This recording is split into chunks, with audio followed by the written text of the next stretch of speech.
I think the moment in my life that really I was confronted with the truth of what being in the closet is, and isolating, and the need to move forward, was when I was playing for the San Diego Padres, and it was 1995, and we were just at the very end of the spring training season, and we were playing a 3-game series, what they call the Freeway Series, with the Anaheim Angels, and we played a night game in Jack Murphy Stadium, and I came home feeling great about myself. It was my 5th year in the big leagues, and I felt certain that my place on the team was set. I had a nice contract. I was, feeling great. I had met somebody 2 years prior. I was deeply in love and just very happy. Had gone through a long struggle to get there, but in my own tiny little world, felt like I had things under control. And I came home, and my partner was really, really out of sorts, and had a terrible fever, and I could tell, there was just definitely something wrong.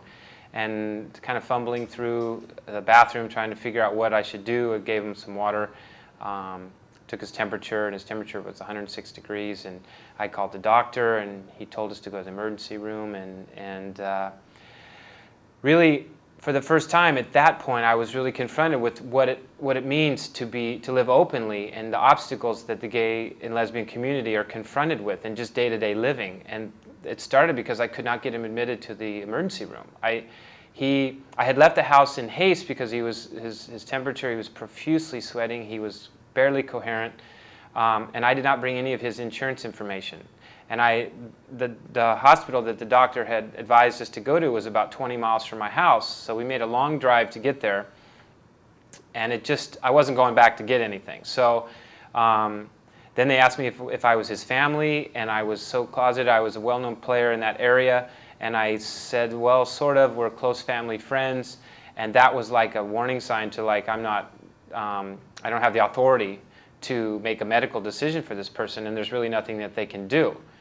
And I was screaming at them, like, he's sick, he's not, there's something very wrong, it's a very dangerous situation. And I basically had to give them cash or a credit card to get someone who was very, very ill into the emergency room. And it was traumatizing, trying to isolate the situation at hand, and watching him, his breathing labored, and we finally got him in. They took my credit card. I couldn't tell. They had asked some questions, and I couldn't tell if it was because he was HIV positive that they started to get a little squeamish. It was 1995. It's a different time than it is now. His physician wasn't there on site. It was strangers coming in. But I just felt like he was not being treated equally or with respect as someone who had been in a car accident. It was just a blind medical situation. Nothing more, nothing personal. But after it seemed like an hour and a half or 2 hours of fighting to get him in there, we finally did, and laid him on the bed, and he just basically passed out. And throughout the course of the evening, I just seemed to be battling, trying to get some attention, and I never had been confronted with that. I'd never been really sick in my life. I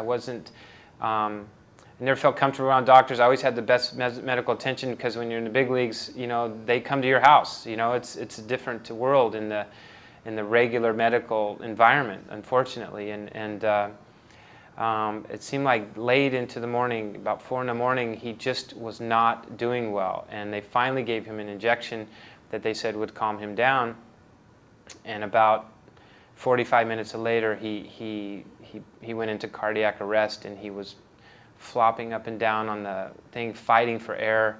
And he had turned yellow through the night, and the situation just kept getting worse and worse, and I was panicking kind of, and not knowing what to do. And I didn't even know what cardiac arrest meant. That the beeper, the machines were going off, and the nurse was saying, just get back and just let us take care of him. They stuck something down his throat, and it seemed like a few minutes later they just stopped moving, and they told me he died. And for me, I think what the flood of thoughts and emotions going through me was, I just wasn't prepared to handle something of that magnitude.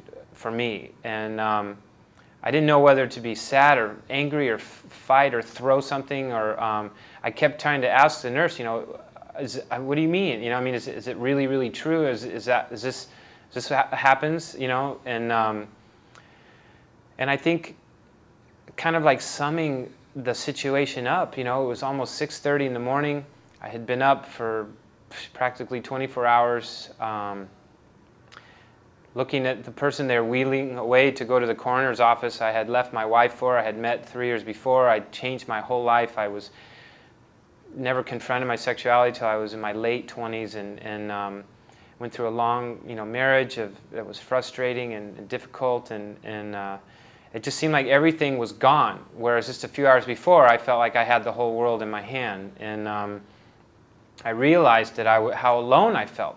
And when you're that alone, you can't just pick up the phone and fix that. You can't, I had no idea. There was so many experiences that we had gone through. I had no idea about, the realities of HIV infection and unprotected sex in my own home, in a monogamous relationship, and the reality of past behavior and the innocence of walking into something just for love, and being confronted with all of that, as a byproduct of just really loving somebody. And then the irony of having a 1 o'clock baseball game that day and having to go home with his clothes, come back to my house, and realize that house would never be the same. And